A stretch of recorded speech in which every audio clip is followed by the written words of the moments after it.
Mouse, Chapters 1 through 4 by Art Spiegelman. Brought to you by Jackson Signals and Key Vang.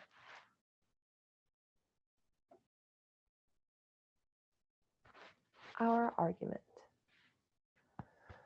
Art Spiegelman uses innovative techniques, such as the comic book format and animal characters, to seize his audience's attention and communicate the bloody history of the Holocaust.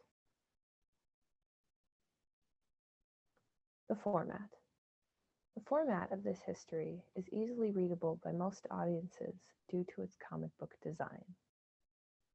It is vastly more engaging to read than a simple black and white textbook autobiography, but it still stays true to the events of the Holocaust without mentally scarring the audience with horrific photographs. Something interesting that I noticed immediately is that the cat skull on the front cover actually looks like Hitler, what with the black triangle for his hair and the long nose hole is reminiscent of his signature mustache.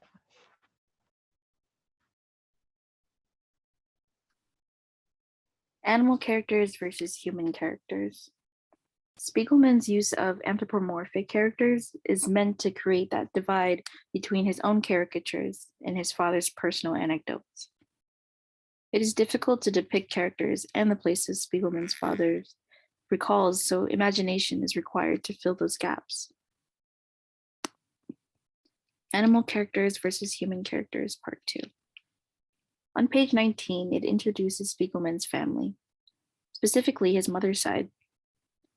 Each individual possesses no distinct characteristics that separate them from other characters.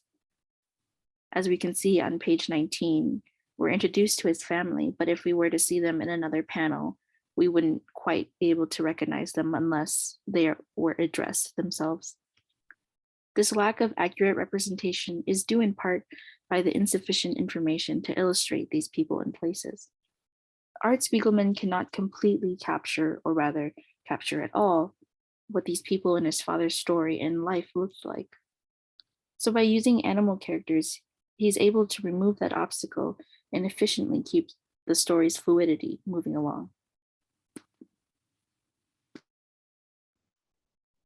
Animal characters versus human characters, part 3. Spiegelman's portrayal of the Jews as mice and the Nazis as cats effectively conveys the hostilities between the two sides. Representing the Jews as mice shows how powerless they were to resist the Nazi regime and the oppression they faced. Representing the Nazis as cats shows how easy it was for the Nazis to stay in power for as long as they did, and how they were virtually unchallenged.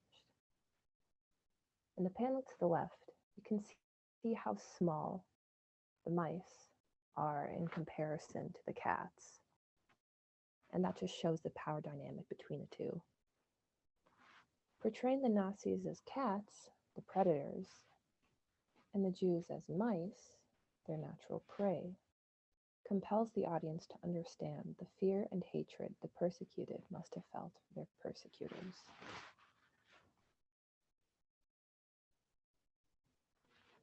Animal characters versus human characters, part 4. When I opened the book, I found it interesting that Hitler himself is quoted on the publication page of it. The quote reads, "The Jews are undoubtedly a race, but they are not human." This quote is perhaps one of the reasons Spiegelman chose to zoomorphize his characters. And zoomorphize just means that he's portraying the characters as animals when they are in fact human. Curiously, cats and mice are not the only animal species represented in the story. The Polish are represented as pigs, setting them apart from the Nazis and the Jews, as you can see in the panels to the left. By designating the Polish as pigs, an animal that is neither predator to nor prey of either the cats, the Nazis, or the mice, the Jews, Spiegelman solidifies the position of the Polish as bystanders, or people that were not openly persecuted in the war. Animal characters versus human characters, part 5. The significance of grouping these specific animals to these different groups is to better identify said groups, as it is effortless to pinpoint who are the Jews, or the Polish, or the Nazis. The simplicity in the character designs are purposefully created to be abstract in order to make the creation of each character easier to construct. Also importantly, we can allow individuals to project themselves within these characters. Here in this panel on page 76, like before, each of these characters do not possess any distinct characteristics, which we could identify them in other panels of the story. This is meant to bring focus to the story rather than attempting to replicate the features of characters.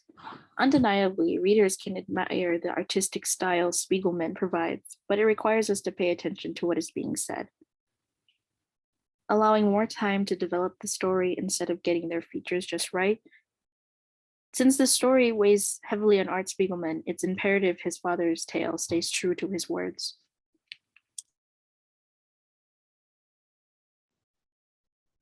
In conclusion, Art Spiegelman masterfully weaves the true, grim story of his father's experience during the Holocaust by depicting each group of people as different species of animals and presenting it in an easily readable comic book format.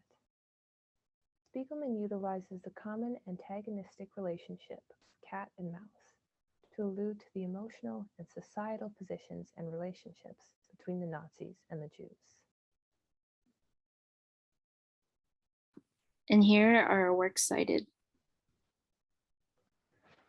If there are any questions, please ask them now, and any comments, please tell us.